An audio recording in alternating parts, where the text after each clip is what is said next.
Hello everyone, welcome back to my channel. मैं फिर से डे सेकेंड लेकर के आई हूँ फिज़िक्स के लिए। ये वीडियो बीएड के स्टूडेंट्स के लिए है जिनका एंट्रेंस एग्ज़ाम होने वाला है 2021 में। तो चलिए आज का वीडियो स्टार्ट करते हैं। आज है टॉपिक ठोस तथा द्रव्य पदार्थों के गुण। प्रत्यस्थता। प्रत्यस्थता वस्तु का वह गुण है जिसके कारण वस्तु विरूपक बल के द्वारा उत्पन्न विरूपण का विरोध करती है तथा विरूपक बल हटा लेने पर वस्तु पूर्व अवस्था को प्राप्त कर लेती है। मतलब ये कि इसका मतलब जो प्रत्यस्थता वस्तु का जो गुण होता है, अगर उसमें विरूपक बल मतलब के द्वारा उत्पन्न विरूपण का विरोध करती है और बल हटा लेने पर वस्तु पूर्व अवस्था में आ जाती है। प्रत्यस्थता की सीमा के अंदर प्रतिबल तथा विकृति के अनुपात को इस वस्तु के पदार्थ का प्रत्यस्थता गुणांक कहते हैं। इसका मात्रक न्यूटन पर मीटर स्क्वायर होता है। रबर की अपेक्षा स्टील अधिक प्रत्यस्थता है क्योंकि दी गई विकृति के लिए प्रतिबल का परिमाण रबर की अपेक्षा स्टील में अधिक होता है। नेक्स्ट है दाब। दाब किसी तरह के एकांक क्षेत्रफल पर लगने वाला बाह्य बल को दाब कहते हैं। दाब इज इक्वल टू बल बाय क्षेत्रफल। वायुमंडलीय दाब बैरोमीटर से मापा जाता है। Important hydrochloric lift, hydraulic press, hydraulic brake इत्यादि पास्कल के नियम पर आधारित है। दाब बढ़ने पर पदार्थ का गलनांक बढ़ जाता है, जैसे मोम, घी इत्यादि। नेक्स्ट है घनत्व। द्रव्यमान प्रति एकांक आयतन घनत्व कहलाता है। समुद्र के जल का घनत्व साधारण जल से अधिक होता है। जल का घनत्व मिट्टी के तेल के घनत्व की अपेक्षा अधिक होता है। यदि जल तथा मिट्टी के तेल को मिश्रित किया जाए तो जल पर मिट्टी का तेल प्लावित होता है। आर्किमिडीज का सिद्धांत। जब वस्तु किसी द्रव में पूरी या आंशिक रूप से डुबोई जाती है तो उसके भार में कमी आ जाती है। भार में यह आभासी कमी वस्तु द्वारा हटाए गए द्रव्य के भार के बराबर होती है। पृष्ठ तनाव। प्रत्येक द्रव्य का स्वतंत्र पृष्ठ सिकुड़ कर न्यूनतम क्षेत्रफल ग्रहण करने की प्रवृत्ति प्रदर्शित करता है, जिसे द्रव्य का पृष्ठ तनाव कहते हैं। द्रव्य का ताप बढ़ाने पर पृष्ठ तनाव कम हो जाता है और क्रांतिक ताप पर शून्य हो जाता है। एक सुई या पिन जल के पृष्ठ पर पृष्ठ तनाव के कारण ही तैरती है। पृष्ठ तनाव के कारण ही द्रव्य की छोटी बूंद गोलीय आकार में गिरती है। बर्नौली प्रमेय। जब कोई आदर्श द्रव्य किसी नली में तरल धारा रेखीय प्रवाह में बहता है तो उसके मार्ग के प्रत्येक बिंदु पर उसके एकांक आयतन की कुल ऊर्जा, दाब ऊर्जा, गतिज ऊर्जा एवं स्थितिज ऊर्जा का योग नियत रहता है।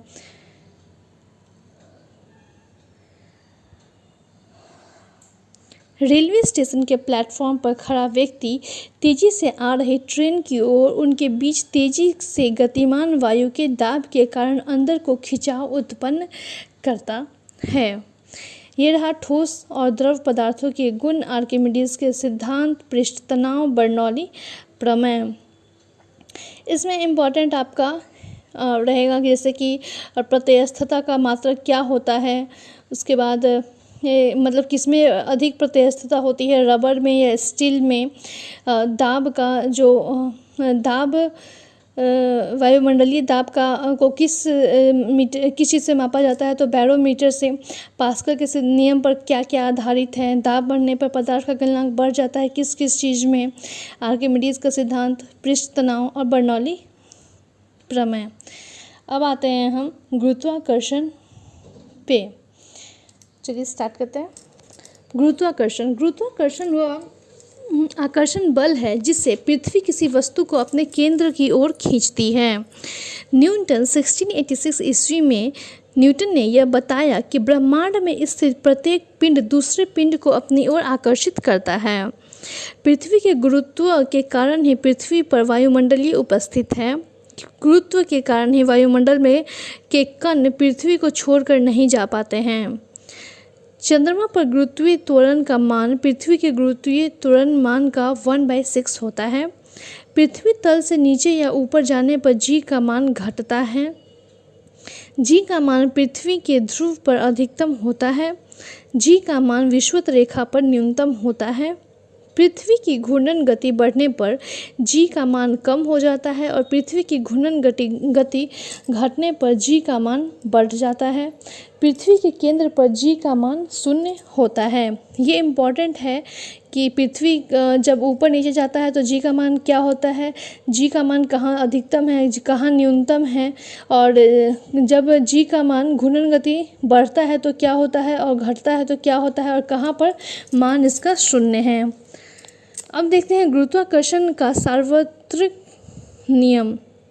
इस नियम के अनुसार ब्रह्मांड में किन्हीं दो पिंडों के बीच कार्य करने वाला आकर्षण बल पिंडों के द्रव्यमानों के गुणनफल के समानुपाती होता है। उनके बीच की दूरी के वर्ग के व्युत्क्रमानुपाती होता है। इस बल की दिशा पिंडों को मिलाने वाली रेखा के अनुदिश होती है। गुरुत्वाकर्षण के सार्वत्रिक नियम के प्रमुख महत्व निम्नलिखित हैं। गुरुत्व बल के कारण ही पृथ्वी के चारों ओर वायुमंडलीय विद्यमान है। गुरुत्व बल के कारण ही पृथ्वी की सतह पर प्राणियों का चलना संभव है। पृथ्वी पर चंद्रमा के गुरुत्वाकर्षण प्रभाव के कारण ज्वार भाटा आता है। चक्कर लगा रहे उपग्रह से अंतरिक्ष यात्री द्वारा यदि एक चम्मच नीचे गिराया जाए तो वह अंतरिक्ष में गुरुत्वाकर्षण के अभाव में उपग्रह के साथ साथ उसी गति में गतिमान होगा। ये आपका गुरुत्वाकर्षण रहा। उसी में हम पलायन वेग देखते हैं। पलायन वेग वह न्यूनतम वेग है जिससे किसी पिंड को पृथ्वी की सतह से ऊपर की ओर फेंके जाने पर वह गुरुत्वीय क्षेत्र को पार कर जाता है तथा कभी वापस नहीं आता। ठीक है। पृथ्वी तल पर इसका मान 11.2 किलोमीटर पर सेकेंड होता है। पलायन वेग कक्षीय वेग का √2 गुना होता है। चंद्रमा पर पलायन वेग 2.38 किलोमीटर पर सेकेंड है जिसके कारण वहाँ वायुमंडल का अभाव है। अब देखते हैं उपग्रह। किसी ग्रह के चारों ओर परिक्रमा करने वाले पिंड को उस ग्रह का उपग्रह कहते हैं। उपग्रह निर्वात में गुरुत्वाकर्षण क्षेत्र से ऊर्जा व्युत्पन्न करता है। नोट: पृथ्वी के पलायन वेग की अपेक्षा कम वेग पर एक मिसाइल को छोड़ने के लिए कुल ऊर्जा सदैव 0 रहती है। यह आपका गुरुत्वाकर्षण टॉपिक यहाँ पे ख़त्म। इतना गुरुत्वाकर्षण के बारे में आपको पढ़ना है और याद करना है। ये बहुत ही इंपॉर्टेंट टॉपिक है हर एग्ज़ाम के लिए, और गुरुत्वाकर्षण से तो हर एग्ज़ाम में क्वेश्चन रहता ही है। इम्पॉर्टेंट यहाँ पर वही जी का मान वाला बहुत इंपॉर्टेंट हो जाता है, और पलायन वेग कितना होता है, उपग्रह, ये आपको याद रखना है। आते हैं नेक्स्ट टॉपिक पे। नेक्स्ट टॉपिक है हमारा तरंगे। तरंग वह विक्षोभ है जिसके माध्यम से ऊर्जा का संचरण एक स्थान से दूसरे स्थान तक होता है। तरंगे सामान्यतः 2 प्रकार की होती हैं, यांत्रिक और विद्युत चुंबकीय तरंगे। यांत्रिक तरंगे में अनुदैर्घ्य तरंग तथा अनुप्रस्थ तरंगे होती हैं।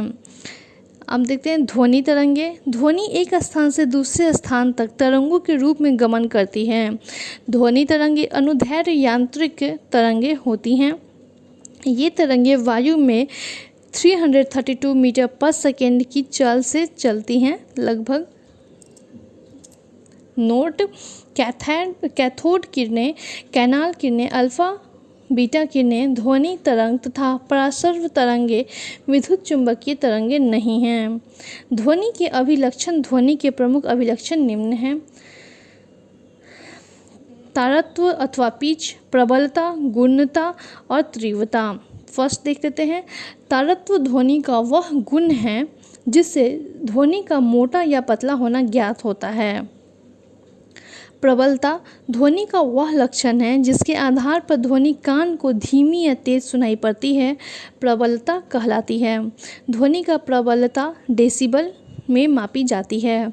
गुणता ध्वनि का वह लक्षण जिसके आधार पर 2 भिन्न भिन्न वाद्य यंत्रों द्वारा उत्पन्न की गई समान आवृत्ति एवं समान तीव्रता को ध्वनियों में अंतर करते हैं, गुणता कहलाता है।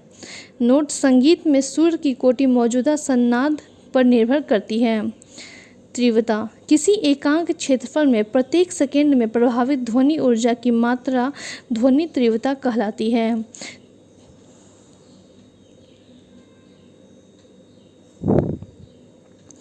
ठीक है, श्रव्य का परिचय। आवृत्तियों की परास के आधार पर तरंगों की 3 श्रेणियां हैं, श्रव्य तरंगे, अवश्रव्य तरंगे और पराश्रव्य तरंगे। इम्पॉर्टेंट है VVI।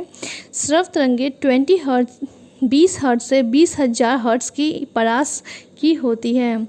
अवश्रव्य तरंगे 20 हर्ट्ज कम से आवृत्ति की परास की होती है और पराश्रव्य इनकी आवृत्ति 20,000 हर्ट्ज से अधिक होती है।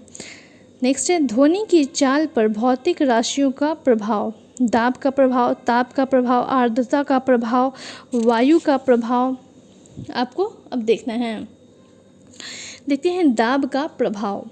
ताप समान होने पर गैस में ध्वनि की चाल पर दाब का कोई प्रभाव नहीं पड़ता है।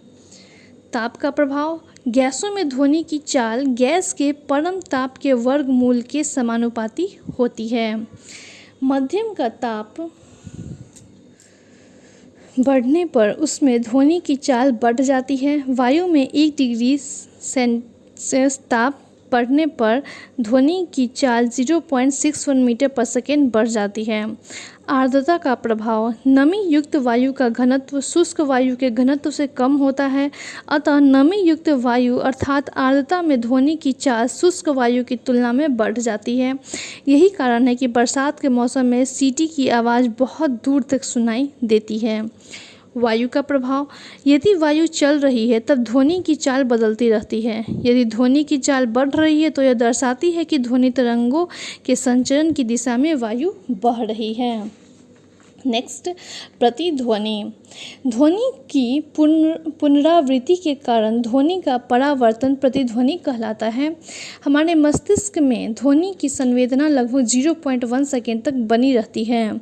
ध्वनि के स्रोत तथा अवरोधक के बीच की न्यूनतम दूरी 17.2 मीटर होती है।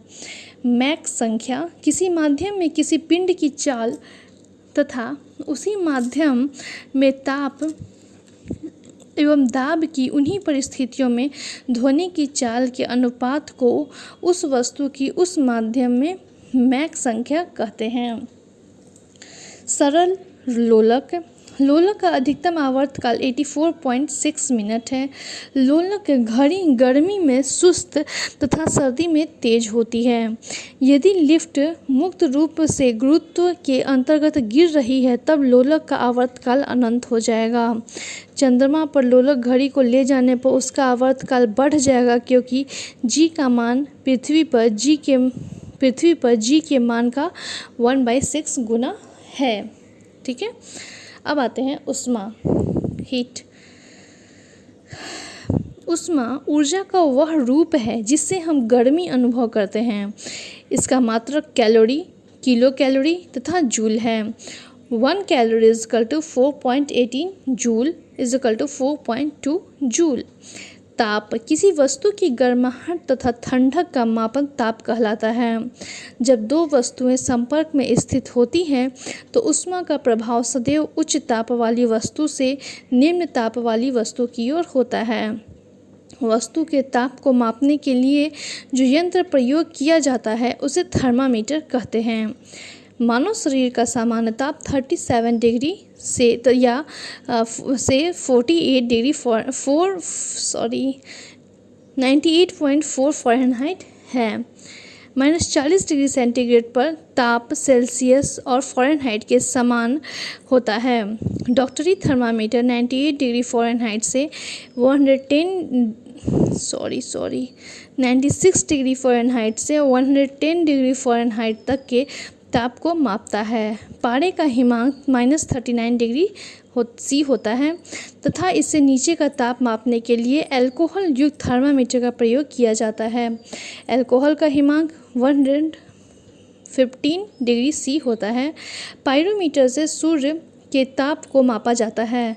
सूर्य का ताप 10⁻⁷ केल्विन होता है। किसी भी वस्तु का ताप -273.15 डिग्री सी से कम नहीं हो सकता है।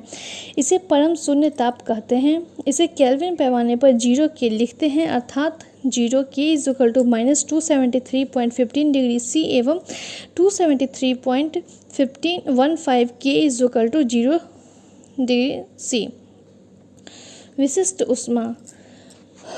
किसी पदार्थ की विशिष्ट ऊष्मा ऊष्मा की वह मात्रा है जो उस पदार्थ वह ऊष्मा है किसी पदार्थ की विशिष्ट ऊष्मा ऊष्मा की वह मात्रा है जो उस पदार्थ के एकांक द्रव्यमान में एकांक ताप वृद्धि उत्पन्न करती है। किसी पदार्थ के एकांक द्रव्यमान का ताप 1 डिग्री C बढ़ाने के लिए आवश्यक ऊष्मा की मात्रा को पदार्थ की विशिष्ट ऊष्मा कहते हैं। इसका मात्रक जूल पर किलोग्राम या केल्विन या कैलोरी बाई ग्राम C होता है। जल की विशिष्ट ऊष्मा सबसे अधिक होती है। ताप बढ़ाने पर अधिकतर पदार्थों की विशिष्ट ऊर्जा ऊष्मा बढ़ती है। जल की विशिष्ट ऊष्मा 0 डिग्री C से 4 डिग्री C तक ताप बढ़ने पर घटती है तथा इसके बाद बढ़ती है। जल की विशिष्ट ऊष्मा 15 डिग्री C पर 4180 जूल पर किलोग्राम केल्विन होती है। पानी की विशिष्ट ऊष्मा कम होती है। सोने की विशिष्ट ऊष्मा 130 जूल पर किलोग्राम केल्विन होती है। तापमान पैमाने विभिन्न पैमाने के संबंध यहाँ देख लीजिएगा। फिर आते हैं ऊष्मा संचरण। ऊष्मा संचरण की मुख्यतः 3 विधियाँ निम्नवत हैं। चालन, संवहन, विकिरण। चालन ऊष्मा संचरण की वह प्रक्रिया जिसमें वस्तु के ऊंचे ताप वाले कण अपेक्षाकृत कम ताप वाले कणों को परस्पर संपर्क से ऊष्मा देता है, चालन कहलाती है। उदाहरण, जब धात्विक छड़ के एक सिरे को गर्म किया जाता है तो इसका दूसरा सिरा भी गर्म हो जाता है। एल्यूमीनियम, तांबा, चांदी ऊष्मा के अच्छे परिचालक है जबकि सीसा एक बुरा परिचालक है। संवहन साधारणतः द्रवों तथा गैसों में ऊष्मा का संचरण संवहन प्रक्रम द्वारा होता है। इसमें पदार्थ को गर्म करने पर कणों के पूर्णतः स्थानांतरण से धाराएं बहती है जिन्हें संवहन धाराएं कहते हैं। उदाहरण, समुद्र, समीर, व्यापारिक पवनें इत्यादि। आज का लास्ट टॉपिक विकिरण। ऊष्मा संचरण की इस विधि में किसी माध्यम की आवश्यकता नहीं होती क्योंकि यह विद्युत चुंबकीय प्रकृति की होती है तथा यह ऊष्मा संचरण ठोस, द्रव, गैस के साथ साथ निर्वात से भी संभव है। उदाहरण, सूर्य से पृथ्वी तक ऊष्मा इसी विधि द्वारा आती है। इसमें ऊष्मा संचरण सर्वाधिक गति से होता है। आज ये वीडियो यहीं पे समाप्त कर रही हूँ। आज हम लोगों ने पढ़ा ठोस तथा द्रव्य पदार्थों के गुण, गुरुत्वाकर्षण, तरंगे, ऊष्मा। आई थिंक ये वीडियो बहुत ही हेल्पफुल होगा आप लोगों के लिए एग्ज़ाम टाइम। और एंट्रेंस एग्ज़ाम आप लोगों का अभी इस मंथ तो शायद नहीं लेगा, तो फिर भी आप लोगों को पढ़ाई पे फोकस करना है। सेट बनाइए और जो इम्पोर्टेंट टॉपिक है उसे पढ़िए। आई होप ये वीडियो आप लोगों के लिए हेल्पफुल हो। So keep supporting and keep watching my channel. Bye bye, take care.